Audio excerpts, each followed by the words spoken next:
let's start with 5 quick ones so we get a little warm in our clothes. Okay, let's go. So, if you could choose, belt squat or the biceps machine? Biceps machine. Protein powder or meat? Undercut. So meat. Old school. Yeah. Social media or event? Social media. I made this question to Linda at FIBO once. The sales manager from FIBO was there. We're talking about marketing with FIBO, and I asked Linda to say if you have to choose FIBO or Instagram, what you choose? Linda said Instagram. So it's my choice too. Yeah. You gotta choose that. Sweden or Finland? Finland. Sorry. Look. Yeah. Så me. Plate loader or pin loader? Plate loaded. Wait, that was a quick answer. So you have a background as an engineer. How has it shaped the way you approach building your machines today? Because my background is education in industrial production technique, and also I am like young also been competing in powerlifting and bodybuilding, so it was easy for me to make packets to start designing equipment. It was my interest, but that time. I was competing in beginning of 80s, there was not really market for equipment. Even that time there were not really machines on the market. So it mostly was basic equipment only. So I remember when you and I talked when we were in Dubai, you told me that you went to FIBO a lot in the beginning. Can you tell us more about that? Yes, even you know that Gymleco equipment is not looking like Atos equipment. So I went in 90s to FIBO all 4 days from when it's opening, and 1 hour after the closing I was still going around at FIBO to see what everybody's doing. Not like never done copies or something, but even most bad equipments can have good small solutions. So it was like studying and going around to preparing. So you said you've been training for 50 years, give or take. Next autumn it will be 50 years I have been in a real gym, training on a real gym. What has that journey meant to you, working out all this time? I'm still learning how to do. So it's a lifetime learning how to make. I have always been mostly for strength equipment and strength training and muscles. I think it's most important. And early when I was 14 years old, I could think this sport have to be very big in future, because this can change how you're looking like. It can really change, and it can change your health. And it's only past 10 years there is more and more information about benefits for strength training. When you started, where did the original idea for your equipment come from? It was hammer strength. Hammer strength came with plate-loaded equipment 1993 or 1994. Yeah, it was individual company at that time. And it was one gym in Stockholm. I was exercising there, and I was exercising still to go to competing in bodybuilding. It was like gym at basement, not too high ceiling, so they couldn't get all equipment inside. And the gym area was not too big, so they couldn't get all equipment inside either. So I was thinking that when I got problems with muscle fastenings for arms, and I was inflamed here, so I was thinking that I could make back machines and many of those machines another way, to make them smaller, make it's more isolating, less biceps in back machines and less triceps in pushing machines, and make equipment smaller, smaller footprint, and make them even that you can put it in all normal room height. So you can put more equipment in same area. And of course it makes that equipment's cost is lower, even in producing it. That was my idea to start to make plate-loaded equipment. So in the beginning, how did you get your first customers?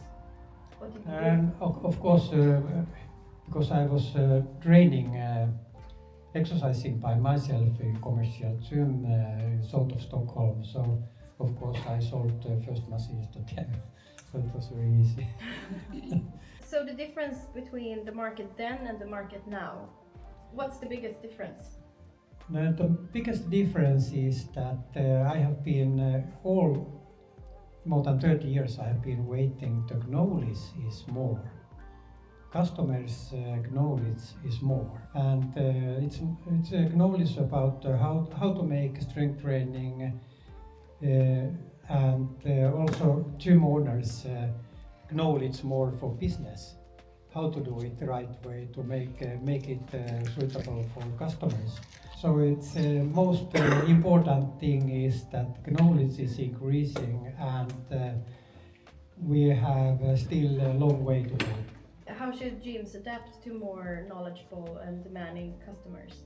It's to listen to customers' needs, because people coming to gym, they have some need. They are not coming there to. It's just funny. They coming. They have some need. There is different needs, customers, and we should always identify the needs and communicate with customers and help them to achieve their goals. We talk about a lot when we market our machines that we have a lot of focus on sustainability and durability. Why is it so important in your philosophy of making the machines? All companies, big companies, are talking about the sustainability. And the sustainability for gym equipment, it's for me, first thing is that if you can use your equipment longer time, it's most sustainability. If your equipment lifetime is 10 years or 20 years, so it's easy to count sustainability is double for 20 years use. Then other is the footprint, how much it's taking space. You need the room, you have to heating or cooling down and everything. So it's also about the sustainability. Most people are thinking that sustainability is local produced. It's not that. That is not too much. Most sustainability is the lifetime and footprint for equipment. So I was thinking, what process does your brain go through when you're thinking about a new machine? Like, because there's a lot of machines, we already have a lot here, and our other companies also have a lot of machines. What is your mind thinking? Important to follow the market. Market is watching a lot of Instagram now, so it's there is coming a lot of things, but process to make equipment, it's about the market, but process totally is I have one list more than 30 different machines, so we still not have here. So I have one list, and the process is going like I told to UK Paul and Jordan there, I told that linear row. So I'm thinking that machine, it's even we are not doing it now. So process is to thinking and evaluating different solutions, how to do it best way. So when we saying that well planned is health than done. So it's a little like that way. It's a long process for every equipment. We try to make it good at once, not need to make twice or thrice. How important is design compared to function? Like, is this design important? Design. Yeah, design. Sorry. Sorry. It's my Swedish introduction. You know, when knowledge was less than today, the design was more important. People was talking about oval pipes and everything, and colors and looking like because no knowledge. Now it's more focus in function. But if you're talking about design and function, there is many other things to think. There is even security. We have a European Union directive for security for equipment. We have to think production technique. We have to think how its customer is thinking this equipment. How they can understand and use it easily. How they can have access to it. We have to think about production cost also. There is many different parameters to think. It's not only function and design only. So it's full of compromises. What trends do you see shaping the future of gyms then? Are you seeing anything new that's coming along? I think strength training is coming more, and it's coming more for elder people also. And it's coming more knowledge about how to eat. It's coming to be more focus in health, lifestyle, more like lifestyle health. Now it's coming more like longevity, how you can live a long life healthy, and this it's coming more. And I think the gym has a very important role there. That's coming more. Two things that I wanted to mention, and I also, it's a kind of a question. In regards to presenting equipment, from my experience, there is a very interesting fact that when you are going to expos and you are trying equipment on an expo and you are trying it with small weights to test the equipment, only very fast movement just to see how it moves, so on. It can happen a lot of times that an equipment in an expo moves good and you feel it, that it's a good machine, but when you actually bring it into a gym or you bring it home and you train on it when you are warmed up and you are training with a heavy weight that allows you to do, let's say, 8-10 reps, a lot of the machines that are new brands, a lot of the Chinese, a lot of the guys who are trying out to get on the market, when you try it in an expo with a small weight, they move nice, you like it, everything, you don't feel any pain, joints, so on. When you try it with hard weight and real training environment, real weights, they fail completely. And this is something that I wanted to ask you. How did you manage to get around this? Because your equipment, in my opinion, when it's in the training environment, performs better than in the expo environment. I give you an example, like for where your strength curve on many of the machines, you created a strength curve where the last part of the movement becomes easy. When you are trying that machine in an expo environment, then you feel it strange because it's too easy in the end. You're like, when you are trying it with a weight, when your muscle is warmed up and you do 8 reps, then that small difference in strength curves gives a really good advantage. When you're creating these machines, how do you, solve this problem that basically that type of environment is the best in that your machine performs? That's my first question. Equipments are mostly done for real life and gym exercising, not for expos. so we know that our pictures are not good enough. Equipment is better, and I know, I have heard that people coming to try shoulder machine or biceps, they think biceps is the one. when they're trying it low weights, they think there's no resistance in end of. But when you make 3 times 12 reps, really strong, then you need this help, and it's my own knowledge that it should be that way, because I have been training all the life. That's good for me. I can know the industrial production and the design, but also I know this from bodybuilding and everything. So I have been training very hard also before. Because this is one part was with the strength, and secondly there was also when a lot of machines, when they are especially selectorized equipment, when you are really putting the whole stack, a lot of the machines, the flow of the movement at big weight, it changes. And on your machines, if you put full weight stack, it's the same smooth movement on it, and you don't get that, how to say, the whole structure to get the... And this difference may come from the difference between we using power band or another machine is using cables. Cables is always moving the form when it's going around cable wheels, and you can feel also there is friction, and there is also that the cables are stretching.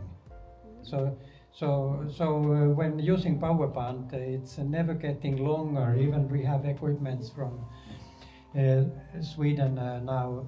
They have been using at the commercial gym 30 years. They not adjusted power band. Pin loaded equipment, they don't adjust it.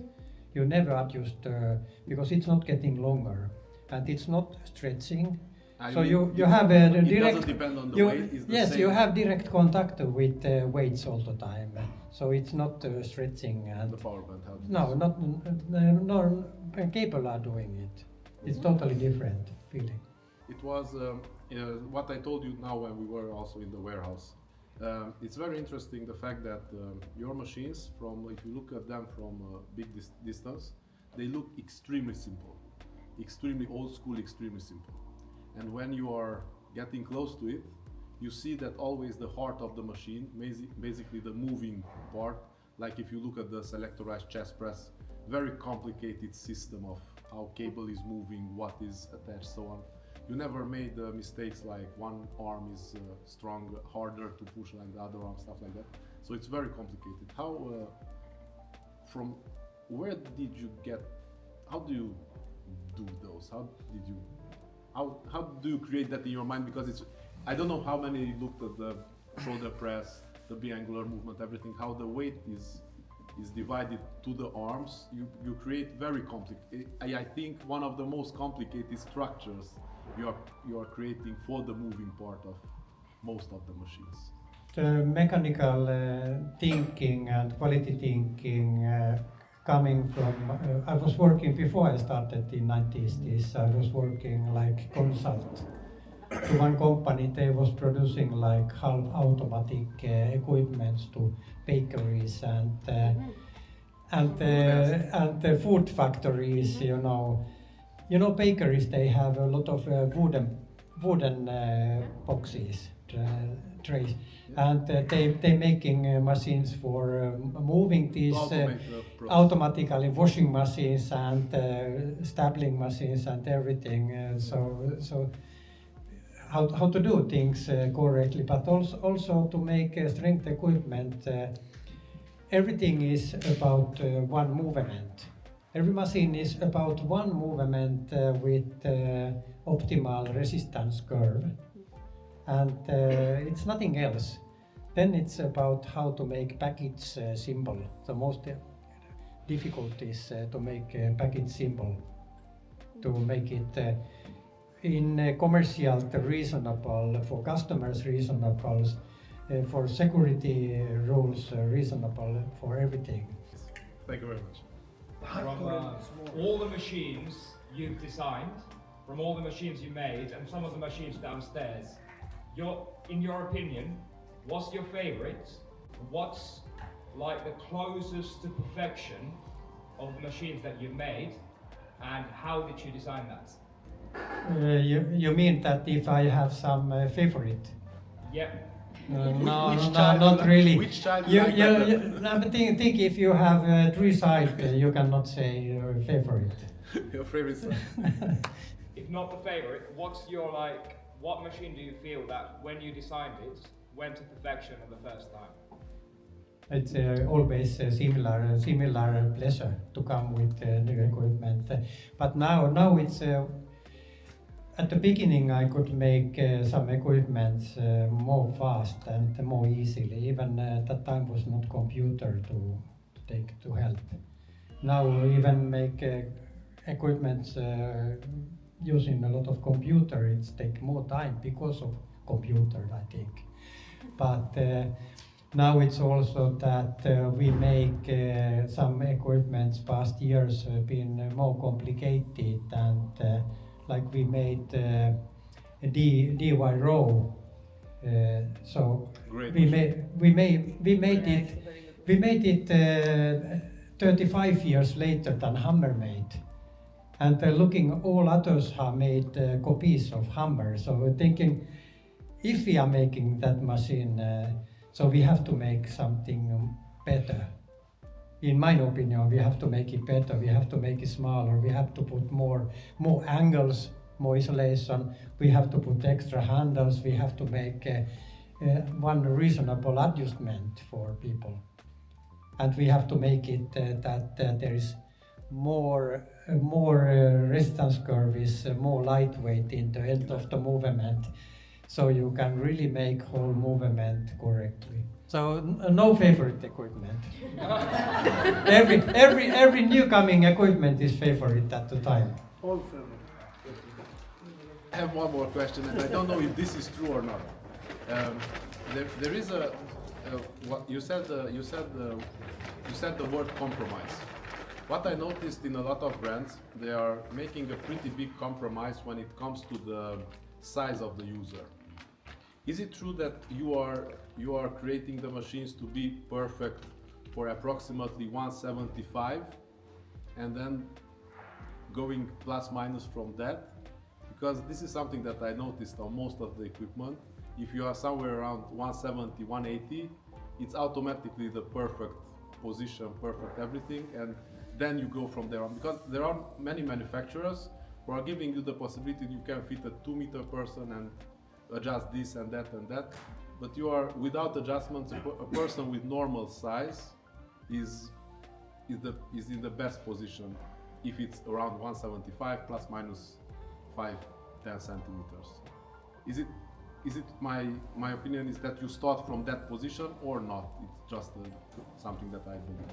It's good for me because I am a middle-height person. Even now in 30 years people getting longer and longer, especially in Scandinavia and some other countries. But I can easily test equipments by myself, that like middle size. Just to mention why I'm saying this, a lot of my customers noticed this, and they said that it's very good that the equipment is in this way, because very big people are not fitting extremely well in it. So but they said that 80% of their customers are this normal height, and they love the fact that the machine is without need of adjustabilities for the 80% of the gym. And then if somebody is 2 meters, of course he has to make some personal adjustment with a pad or whatever, but it's good that the machine is not made for 2-meter people and 150-meter people, and then the middle normal height has to make adjustments for their height, and it's vice versa. I'm sure it's same than your car. If you are 2 meter or 205, so in your car is not optimal. Yeah. And if you are 150, it also can be problem. So it's same in equipment. So and I like to keep it simple equipment in many ways.